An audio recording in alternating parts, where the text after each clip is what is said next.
இன்றைக்கி வீடியோவில் egg chilli low பட்ஜெட்டில் சிக்கன் சில்லியை விட பெஸ்ட்டு ரெசிபி. வாங்க எப்படி பண்ணுறதுன்றதை பார்க்கலாம். இதுக்கு நான் ஒரு 4 எக்கை கிராக் பண்ணி ஒரு பவுலில் ஆட் பண்ணியிருக்கேன். இது கூட ஒரு 1/2 டீஸ்பூன் அளவுக்கு பெப்பர், 1/2 டீஸ்பூன் அளவுக்கு சால்ட் போட்டு நல்லா மிக்ஸ் பண்ணிக்கலாம்.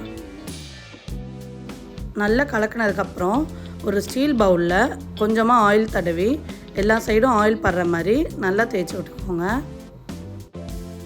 ஆயில் நல்லா எல்லா சைடும் படுற மாதிரி நல்லா தடவினதுக்கப்புறம் இதில் நம்ம விஸ்க் பண்ணி வச்சுருக்க எக்கை ஆட் பண்ணிக்கலாம்.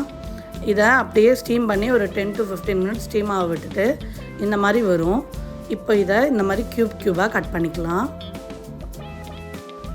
இப்போ இதை ஃப்ரை பண்ணுறதுக்கான மேரினேஷன் மிக்ஸை தான் ரெடி பண்ணோம்.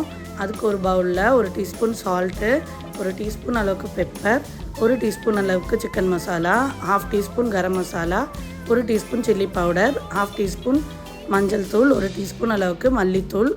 இது கூடவே மைதா 3 டீஸ்பூன், ஒரு டீஸ்பூன் அளவுக்கு கார்ன்ஃப்ளவர் ஆட் பண்ணி, ஒரு டீஸ்பூன் அளவுக்கு ஆயில் ஆட் பண்ணி, அதுக்கப்புறம் தேவைக்கேற்ப வாட்டர் ஆட் பண்ணி நல்லா மிக்ஸ் பண்ணிக்கோங்க.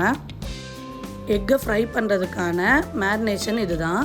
இதை நல்லா கலந்து விட்டதுக்கப்புறம் இதில் நம்ம க்யூபாக கட் பண்ணி வச்சுருக்க எக்கை ஆட் பண்ணிக்கலாம்.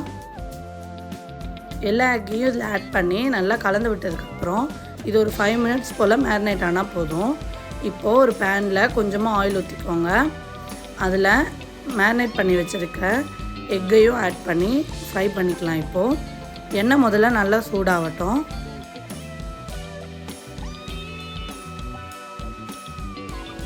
எண்ணெய் சூடாகி நல்லா பபிள்ஸ் வர டைமில் நம்ம மேரினேட் பண்ணி வச்சுருக்க எக்கை 1 by 1 ஆட் பண்ணிக்கலாம்.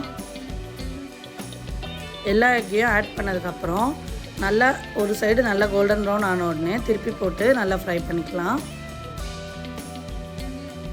இதில் கார்ன்ஃப்ளவர் மைதாலாம் ஆட் பண்ணுறதுனால நல்லா கிறிஸ்பியாக இருக்கும். இது வெறுமனே சாப்பிட்றதுக்கே அவ்வளோ சூப்பராக இருக்கும். நம்ம இங்கே எக் சில்லி தான் பண்ண போகிறோம். ஸோ அதுக்காக அடுத்த சாஸ் ரெடி பண்ணிக்கலாம். ஒரு டீஸ்பூன் அளவுக்கு ஆயில் ஒரு பேனில் ஆட் பண்ணிவிட்டு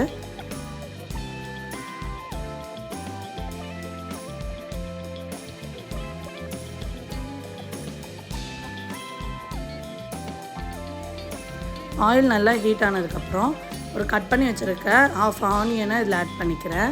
கூடவே 2 டீஸ்பூன் அளவுக்கு ஜிஞ்சர் கார்லிக் பேஸ்ட்டையும் ஆட் பண்ணியிருக்கேன். 2 டீஸ்பூன்றது ஒரு டேபிள் ஸ்பூன் அளவு. இப்போ இதை நல்லா கலந்து விட்டுக்கலாம். நல்லா வதங்கி வந்ததுக்கப்புறம் இதில் இப்போ சாஸஸ் ஆட் பண்ணிக்கலாம். ஒரு டீஸ்பூன் அளவுக்கு சில்லி சாஸ் ஆட் பண்ணியிருக்கேன். இது கூடவே இப்போ ஒரு 2 டீஸ்பூன் அளவுக்கு டொமேட்டோ கெச்சப்பையும் ஆட் பண்ணியிருக்கேன்.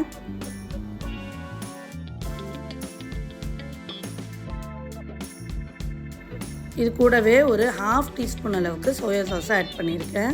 இதுதான் மேரினேஷனோட அளவு. இதில் 1, 2 கூட குறைய ஆனாலும் டேஸ்ட்டு அந்த அளவுக்கு வராது.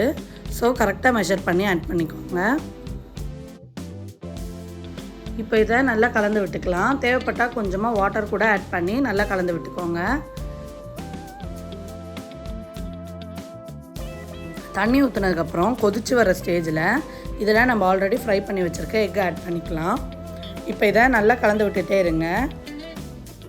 தேவைக்கேற்ப இதில் கொஞ்சமாக சால்ட் ஆட் பண்ணிக்கலாம். சால்ட் ஆட் பண்ணி நல்லா கலந்து விட்டுக்கோங்க. இப்போது இந்த ஸ்டேஜ் வந்தோடனே இதில் ஒரு 1/4 ஆனியனை கட் பண்ணி வச்சுருக்கேன், 1/4 பாகத்தை அதை ஆட் பண்ணிக்கலாம். அதே மாதிரி கொஞ்சமாக எல்லோ பெல் பெப்பரையும் கொஞ்சமாக ரெட் பெல் பெப்பரையும் ஆட் பண்ணியிருக்கேன். இது ஆப்ஷனல் தான். இது இல்லைன்னா நம்ம நார்மல் கேப்சிகம் கூட ஆட் பண்ணிக்கலாம். இதை நல்லா கிளறி விட்டுக்கோங்க.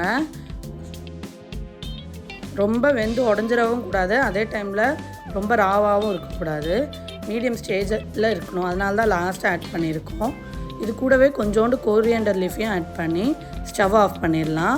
தேவைப்பட்டால் கறி லீஃப் 2லேருந்து 3 ஆட் பண்ணிக்கோங்க. அவ்வளோதான், எக் சில்லி ரெடி ஆயிடுச்சு. இது பார்க்கறதுக்கு மட்டும் டெம்ப்டிங்காக இல்லை, சாப்பிட்றதுக்கும் அந்த லெவலில் இருந்துச்சு. நீங்கள் ஒரு தடவை ட்ரை பண்ணி பார்த்தா தான் உங்களுக்கு தெரியும்.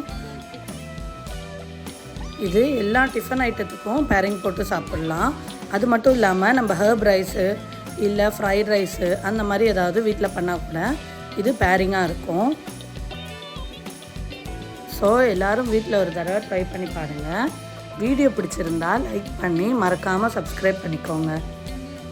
ஃப்யூச்சர் அப்டேட்டு உங்களுக்கு நோட்டிஃபிகேஷன்லேயே வரணுன்னா மறக்காமல் பக்கத்தில் இருக்க பெல் ஐக்கானையும் கிளிக் பண்ணிக்கோங்க. நெக்ஸ்ட் என்ன டிஷ் செய்யலான்றதை கமெண்ட் செக்ஷனில் சொல்லிடுங்க. Bye bye.